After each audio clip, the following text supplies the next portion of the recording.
Astro TV Aditya நேயர்களுக்கு வணக்கம். உங்கள் ஜோதிடர் முருகேசன் பேசுகிறேன். இன்றைய வீடியோவில் கடகராசிக்காரர்களுக்கு இந்த பராபவ வருஷ ஆண்டு முழுவதும் என்னென்ன அதிர்ஷ்டங்கள் மாற்றங்கள் கிடைக்கும் என்பதை பற்றி தான் இன்றைய வீடியோவில் நாம் பார்க்க இருக்கிறோம். இந்த பராபவ வருஷம் 14/4/2026 பிறக்கிறது. துவாதசி திதி, சதய நட்சத்திரம், செவ்வாய்க்கிழமை புத்தாண்டு பிறக்கிறது. இந்த புத்தாண்டு பிறப்பதன் மூலம் கடகராசிக்காரர்கள் வாழ்க்கையில் இந்த ஒரு வருடமும் என்னென்ன மாற்றங்கள் நடக்கும் என்பதை பற்றி தான் இன்றைய வீடியோவில் நாம் பார்க்க இருக்கிறோம். பாருங்க, கடகம்ங்கிறது காலப்புருஷ தத்துவத்தில் 4வது ராசி. இந்த ராசிக்கு அதிபதி மனோகாரகன் என்று சொல்லக்கூடிய சந்திர பகவான் ஆவார். கடகராசிக்குள் புனர்பூச நட்சத்திரம் 4ஆம் பாதம், பூசம் நட்சத்திரம் 4 பாதங்களும், ஆயில்யம் நட்சத்திரம் 4 பாதங்களும் இந்த ராசிக்குள்ள வரும். பொதுவாக கடகராசிக்காரர்கள் நல்ல உடல் பலம், ஆரோக்கிய பலம் மிக்கவர்கள். கற்பனை திறன் அதிகமுடையவர்கள் கடகராசிக்காரர்கள். இரக்க குணம் அதிகமுடையவர்கள் இந்த ராசிக்காரர்கள். அதே போல நாட்டுக்காகவும் வீட்டுக்காகவும் தங்களை அர்ப்பணித்துக் கொள்ளக்கூடியவர்கள் பாருங்க கடகராசிக்காரர்கள். நாடாளும் வாக்கியம் உடையவர்கள் இந்த ராசிக்காரர்கள். பயண பிரியர்கள், நினைத்ததை சாதிக்கக்கூடியவர்கள் இந்த கடகராசிக்காரர்கள். சரி, கடகராசிக்காரர்களுக்கு இந்த பராபவ வருஷம் எப்படி இருக்கும்? பராபவ வருஷம் ஆரம்பித்து ஒரு வருஷம் பாருங்க கடகராசிக்காரர்கள் வாழ்க்கையில் என்னென்ன யோகங்கள் கிடைக்கும் என்பதை பற்றி தான் இன்றைய வீடியோவில் நாம் பார்க்க இருக்கிறோம்.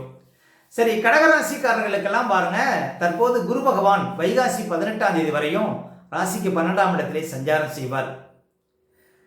இந்த பராபவ வருஷத்துல வைகாசி 18ஆம் தேதிக்கு அப்புறம், அதாவது ஜூன் மாதம் 1ஆம் தேதியிலிருந்து ராசிக்குள்ள குரு பகவான் உச்சப்பலத்தில் அமர இருக்கிறார். கடகராசிக்காரர்களுக்கெல்லாம் குரு பகவான் யோகாதிபதிங்க, 6க்கும் 9க்கும் அதிபதி. கடகராசிக்காரர்களுக்கு குரு பகவான் பாக்கியாதிபதி. அவர் ராசிக்குள்ள இந்த பராபவ வருஷத்துல வைகாசி 18ஆம் தேதியிலிருந்து ராசிக்குள்ள உச்சப்பலத்தில் அமர இருக்கிறார். அதே போல சனி பகவான் ராசிக்கு 9ஆம் இடத்திலே பாருங்க குரு பகவான் வீட்டில் சஞ்சாரம் செய்கிறார். வைகாசி 18ஆம் தேதிக்கு அப்புறம் பாருங்க சனி அமர்ந்த வீட்டுக்குடைய குரு பகவான் உச்சம் பெற்று அந்த சனி பகவானையே பார்க்க இருக்கிறார். அதே போல ராகு பகவான் 8ஆம் இடத்திலே சஞ்சாரம் செய்து கொண்டிருக்கிறார். 2ஆம் இடத்துல கேது சஞ்சாரம் செய்கிறார். கடகராசிக்காரர்களுக்கெல்லாம் பாருங்க தற்போது குரு பகவான் 12ஆம் இடத்துல இருக்கிறார் வைகாசி 18ஆம் தேதி வரையும். வைகாசி 18ஆம் தேதிக்குள்ள பாருங்க கடகராசிக்காரர்களுக்கு பிள்ளைகள் வழியில பெற்ற பிள்ளைகளால் பாருங்க சுப செலவுகள், சுபகாரியங்கள் செய்யக்கூடிய வாய்ப்புகளை கொடுக்கும்.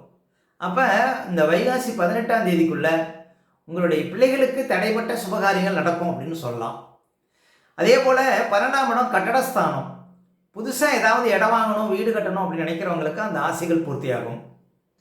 அதே போல நீண்ட காலம் குழந்தை பாக்கியம் இல்லாதவர்கள் ஏதாவது குழந்தை பாக்கியம் பெறுவதற்காக மருத்துவ செலவு செய்யணும் அப்படிங்கிற ஒரு நிலையையும் கொடுக்கும் 12ஆம் இடத்துல குரு சஞ்சாரம் செய்வது. சரி, இந்த பராபவ வருஷத்துல வைகாசி 18ஆம் தேதியிலிருந்து ராசிக்குள்ள குரு பகவான் ஜென்ம குருவாக சஞ்சாரம் செய்திருக்கிறார். ராசிக்குள்ள குரு பகவான் உச்சப்பலத்தில் அமர இருக்கிறார். ஓகே, இது கடகராசிக்காரர்களுக்கு நல்ல அதிர்ஷ்டத்தை கொடுக்கும் அப்படின்னு சொல்லலாம். ஏன் அப்படின்னா யோகாதிபதி குரு பகவான் கடகராசிக்காரர்களுக்கு அவர் ராசிக்குள்ள உச்சப்பலம் பெறுவது ஒரு வகையில் உங்களுக்கு அதிர்ஷ்டம். உங்களுடைய கௌரவ அந்தஸ்து அதிகரிக்கும், நல்ல பணப்புழக்கம் அதிகரிக்கும் அப்படின்னு சொல்லலாம். மேலும் குரு பகவான் ராசிக்குள்ள சஞ்சாரம் செய்யும் பொழுது குரு பகவானுக்கு 5, 7, 9 பார்வைகள் உண்டு. குரு பகவான் ராசிக்குள் அமர்ந்து தனது 5ஆம் பார்வையால் 5ஆம் இடத்தையும், தனது 7ஆம் பார்வையால் 7ஆம் இடத்தையும், தனது 9ஆம் பார்வையால் 9ஆம் இடத்தையும் பார்வையிட இருக்கிறார். பாருங்க, குரு பகவான் நின்ற இடத்தை விட பார்த்த இடத்தை பலம் பெற செய்யக்கூடியவர். அப்ப குரு பகவான் 5ஆம் இடத்தை பார்வையிடுவார். இந்த பராபவ வருஷத்துல 5ஆம் இடங்கிறது அதிர்ஷ்டம், நம்முடைய எண்ணங்கள். அதே போல பாருங்க புத்திரஸ்தானம், பூர்வீக ஸ்தானம், திட்டமிடல், இதெல்லாம் பாருங்க 5ஆம் இடம். அப்ப 5ஆம் இடத்தை குரு பகவான் பார்வையிட இருப்பது பராபவ வருஷத்துல வைகாசி 18ஆம் தேதிக்கு அப்புறம் நீண்ட காலம் குழந்தை பாக்கியம் இல்லாதவர்களுக்கு கட்டாயம் குழந்தை பாக்கியம் இருக்கும். அதே போல திடீர் அதிர்ஷ்டம் தேடி வரும். பூர்வீக சொத்துல ஏதாவது பிரச்சனை இருந்தால் அந்த பிரச்சனைகளை தீர்த்து கொள்ள முடியும். உங்களுடைய ஆசைகள் பூர்த்தியாகும். அதே போல ஒரு சிலருக்கு ரேஸ், லாட்டரி போன்ற விஷயத்துல பரிசு கிடைக்கும் அப்படின்னு சொல்லலாம். இந்த 5ஆம் இடத்தை குரு பகவான் பார்க்கறது அதாவது நீண்ட கால ஆசைகள் பூர்த்தியாகும் அப்படின்னு சொல்ல முடியும். அதே போல குரு பகவான் 7ஆம் இடத்தை நேரடியாக பார்க்க இருக்கிறார். உங்கள் வாழ்க்கை துணைவருக்கு நல்ல அதிர்ஷ்டங்களை கொடுக்கும். இப்போ கடகராசியில் ஒரு பெண் இருக்கிறீங்க அப்படின்னா உங்கள் கணவருக்கு பாருங்க நல்ல அதிர்ஷ்டத்தை கொடுக்கும். அதே போல 7ஆம் இடத்த குரு பார்வையிட இருப்பது பாருங்க பயணம் சார்ந்த தொழில் செய்யக்கூடியவங்களுக்கு அதிர்ஷ்டம் உண்டு. முக்கியமாக வியாபாரம் செய்யக்கூடியவங்களுக்கு யோகத்தை கொடுக்கும். அதே போல குரு பகவான் பாருங்க தனது 9ஆம் பார்வையால் 9ஆம் இடத்தை பார்வையிட இருக்கிறார். 9ஆம் இடத்துல 7க்கும் 8க்கும் அதிபதியான சனி பகவான் சஞ்சாரம் செய்து கொண்டிருக்கிறார். அப்ப சனி பகவான குரு பகவான் பார்வையிடுவது, சனி நின்ற வீட்டுக்குடைய குரு பகவான் உச்சம் பெறுவது, இதெல்லாம் பாருங்க உங்களுக்கு நல்ல அதிர்ஷ்டம்.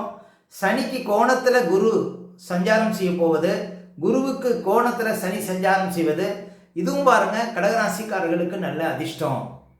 அப்ப கடகராசிக்காரர்களுக்கு 7க்கும் 8க்கும் அதிபதியான சனி பகவான குரு பகவான் பார்வையிட இருப்பது, 7ஆம் அதிபதியே குரு பார்ப்பது உங்களுக்கு நல்ல வாழ்க்கை துணை அமையும், நல்ல நண்பர்கள் அமைவார்கள், நல்ல தொழில் பார்ட்னர் அமைவாங்க, வியாபாரத்தில் அதிர்ஷ்டம் கிடைக்கும். அதே போல கூட்டு தொழில் செய்யக்கூடியவங்களுக்கு யோகத்தை கொடுக்கும். முக்கியமாக உத்தியோகம் சார்ந்த விஷயத்தில் பாருங்க முன்னேற்றம் இருக்கும்.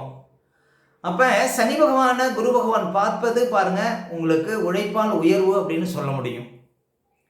அதே போல 8ஆம் அதிபதியையும் குரு பகவான் பார்வையிடுகிறார். அப்போ பாருங்க 8ஆம் அதிபதி 9ஆம் இடத்திலிருந்து 9ஆம் இடத்தை குரு பகவான் பார்வையிடுவது உங்களுக்கு தொழில் மூலம் அதிர்ஷ்டம், வழக்கு மூலம் லாபம், குருட்டு அதிர்ஷ்டம், எதிர்பாராத யோகம் இதெல்லாம் கொடுக்கும். அப்போ 7க்கும் 8க்கும் அதிபதியான சனி பகவான குரு பகவான் பார்வையிடுவது சிறப்பு அப்படின்னு சொல்ல முடியும். இப்போ குரு பகவான் ராசிக்குள்ள வராது. ஒரு சில விஷயத்தில் மட்டும் கடகராசிக்காரர்கள் கவனமாக இருக்கணும். இந்த பராப வருஷத்தில் என்னென்ன விஷயத்தில் கவனமாக இருக்கணும் அப்படின்னா, ஒரு உத்தியோகத்தில் இருக்கீங்க அப்படின்னா அதே உத்தியோகத்தில் இருப்பது நல்லது. ஒரு உத்தியோகத்தை விட்டுட்டு வேற வேலைக்கு முயற்சி பண்ணுவது பாருங்க ஆகாது. அதே போல நீங்கள் ஒரு உத்தியோகத்தில் இருக்கீங்க அப்படின்னா மேல் அதிகாரிகளை பகைத்து கொள்ளக்கூடாது. அதே போல அதிகப்படியான டென்ஷனை கொடுக்கும். ராசிக்குள்ள குரு சஞ்சாரம் செய்யக்கூடிய காலகட்டத்தில் அதிகப்படியான கோபம்ங்கிறது வரும். அப்போ கோபத்தை குறைக்கணும்.